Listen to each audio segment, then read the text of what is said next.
All right, welcome back to Sunday Nation here on MyTV38 WADL-Detroit and Bankole Thompson, looking at the state of the auto industry, especially in the era of electric vehicles industry here, the world of electric vehicles. Damon Autry is a workplace inclusion consultant, automotive researcher, and a writer. Thank you so much for being here, Damon. Thanks for having me. I want to begin with EVs. There's been a lot of conversation. I mean, we've seen the headline stories on electric vehicles and so forth, and we're told we have to get ready. Some of us are not, perhaps, are reluctant about the transition to EVs. But I want to talk about EVs in the context of minority participation and inclusion. Well, electric vehicles is going to be a very disruptive concept. You don't have to convince me to go down to drive electric vehicles, but let's talk about minority participation though. Well, right. Black consumers purchase 8% of the new vehicles right now. Of EVs? No. Of vehicles in general? Yep. Yeah, in the auto industry. Combustible engines. Right. And we're at about 4.5% of the EV market, which is about a 41% gap. Okay. So there seems to be some cynicism in the black community. Now, here's the other part of that. That's the consumer side of things. Okay. There's also the business side of things too. Right.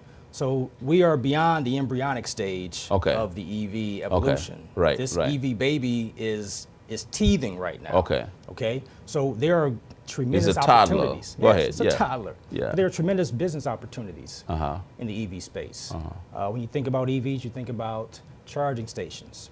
You think about batteries and the development of those technologies. But you also have some of the softer skill opportunities as well. Marketing. Auto companies are going to have to re-educate the consumer base. So it's going to be some opportunities there from a business side of things. Marketing, corporate communications. What's the difference between an EV vehicle and an internal combustible engine vehicle? So there's going to be some changing things in this industry, and it's going to be interesting to see how it all plays out in the end. And that's what we talk about, African American participation, right? At all those levels, because there'll be positions opened for the different occupations within this new industry itself. Before we get into that though, give me a synopsis of African American participation in the industry, not as consumers, but in terms of suppliers, dealers, and so forth, because I think it also translates, we can use that to project into what the EV industry would look like for black folk. Sure. We talk about the dealers because I think that's the most public-facing side of things. It's interesting because there were 751 black-owned dealers prior to the recession. 2005. 5 years later, that number dropped from 751 to 269, like a 64% drop.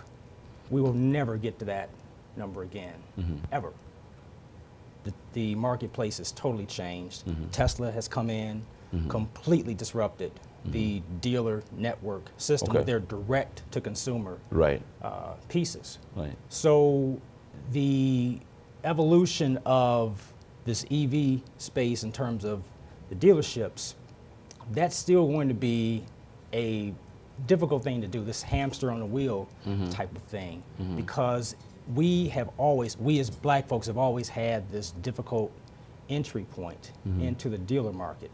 That's going to continue being the case as the number of dealers eventually constrict over the decades. So do you feel that because we've had such great difficulty with that space, it's even going to be more cumbersome for black people who are looking to have a fair share of the dealer market in the EV industry? The fewer vehicles you have, the fewer dealerships you have, rather. There are 19,000 new car dealerships right now, 19,000. That number over time, over the next 3 to 4 decades, is going to constrict. You have fewer dealerships, fewer opportunities. And so it's going to be, again, a disruptive force. Again, not only in terms of the things that I talked about, but you're talking about labor force.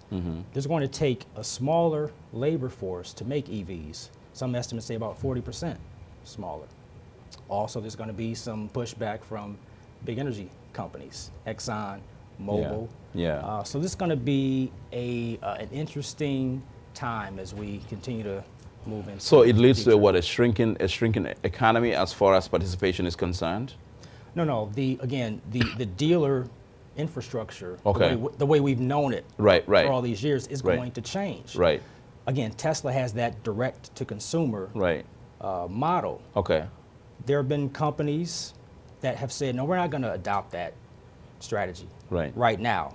That's the caveat, right now. Right. But we'll see what the future holds. Anything could change.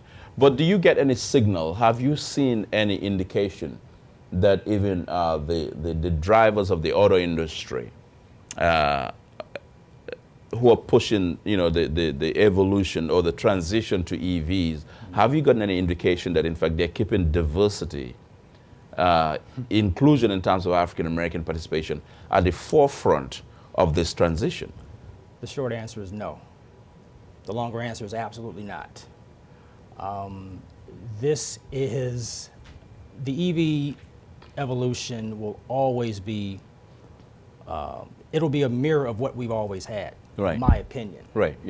There is tremendous power in this, or tremendous money to be made also in this dealer space. The EV market, again, it will create opportunities from a business standpoint. The consumer side of things is going to be a bit trying. Again, there's some cynicism in the black community, but there will be business opportunities in EV. Now, how those opportunities play with African Americans having access to those opportunities will remain to be seen. But again, we just have to be mindful about those potential opportunities and get beyond our sort of myopic view from a consumer standpoint. I'm not going to drive an electric vehicle. I'm not going to do that. But again, look at it from a business side of things. What can we do as business-minded folks to take advantage of this EV evolution? And so that's always been front of mind of people in my walk of life. And let's lay out in your view the contributions of African Americans in the auto industry, because I think it helps makes the case. I mean, you said you don't think that this question of diversity and inclusion is at the forefront of the transition, discussions around the transition to the to a final EV space, but the contributions of African Americans in the auto industry is somehow sometimes overlooked. Talk about that, and how significant that is in the space where there's going to be a demand, whether the auto industry likes it or not, there's going to be a demand for economic inclusion, economic participation in this new industry, because black consumers in the majority would at some point come around, right? I'm pragmatic about this situation. This process is about doing the right thing, doing the moral thing. And I'm talking about the auto companies here. You ask if diversity is at the forefront. It's at the forefront to the extent that we make it the forefront. I do a lot of work with Reverend Jackson's automotive project, and we recently had our Global Automotive Summit, where we had Mark Stewart, Chief Operating Officer at Stellantis. We had the President and CEO of Ford Motor Company there as well, talking about diversity in this growing new industry. And they said all the right things, how they intend to lean into leveraging the black experience. We've heard that rhetoric before, and I'm not questioning their level of sincerity, but we've seen that and we've heard that before. We will see how the future plays out. But yeah, I guess I can label myself as a cynic too, because again, it's about doing the right thing, saying you're going to do the right thing, and then do the right thing. When we talk about diversity and inclusion in the auto industry, we look at our place in the country. How many African Americans are there? We're 13% of the population. Of the population. We're 8% of the new car market, 8%. But we only own 1.5% of new dealerships. It's not good. It doesn't jive, yeah. Not good. And then the other part, if you take it a step further, you talk about all ethnic minorities. All ethnic minorities, African Americans, Hispanics, Asians, Native Americans, we purchase about 40% of new vehicles. But we only own 7% of new car dealers. That's a huge gap.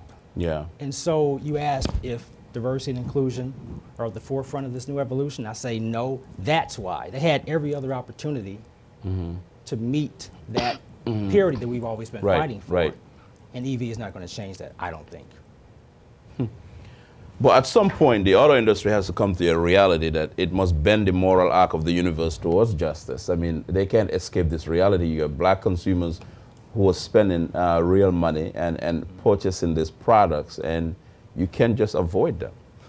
You can't. And one of the things that Reverend Jackson always talks about is the reciprocity. Right. We put so much money into their businesses. Yeah. But there is nothing return on investment on to us. Yeah. And that's a problem. That's a huge problem. Yeah. We put about $40 billion worth of money into the industry with our new car sales, new car purchases every year. And we don't get that kind of return. And that's unfortunate, to say the least.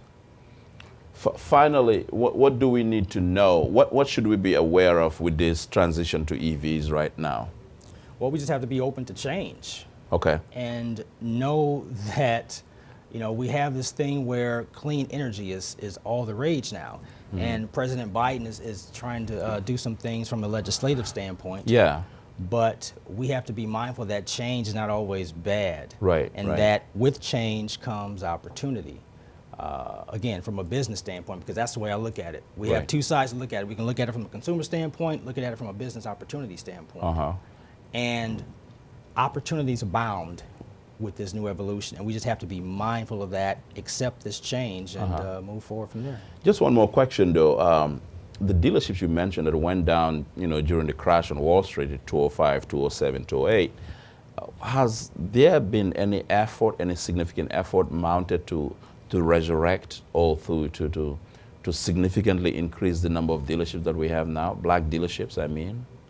There is an advocacy group called the National Association of Minority Automobile Dealers, or NAMAD, and they are at the forefront of this fight. Okay. And Damon Lester is the past president with NAMAD. He and I have had ongoing conversations in this space, and he seems to think that that ship has sailed. But one of the things too is that— And the cavalry is not coming. No. No, go ahead, yeah. No, here's the thing. So when those dealerships, when we dropped, well, we declined 64%, by 64%. Right. A lot of those businesses were first generation businesses. They didn't have the capital to withstand that economic downturn. That hit, yeah. So they fell off the table. Yeah. But here's the interesting thing, Bankole. What happened was blacks have been the only ones that haven't recovered to their pre-recession numbers. And you ask yourself, why? We have 292 black-owned dealers right now. Right. 292. That's the same number we had in the 1980s. So there is something amiss here, and so we need to try to do something about it. We're going to continue this discussion, and we'll have more time to talk more about this, but thank you so much for being here. My pleasure. All right. Damon Autry is a writer, workplace consultant, and automotive researcher here talking to us on Sunday Nation. We'll be right back with more right after this break.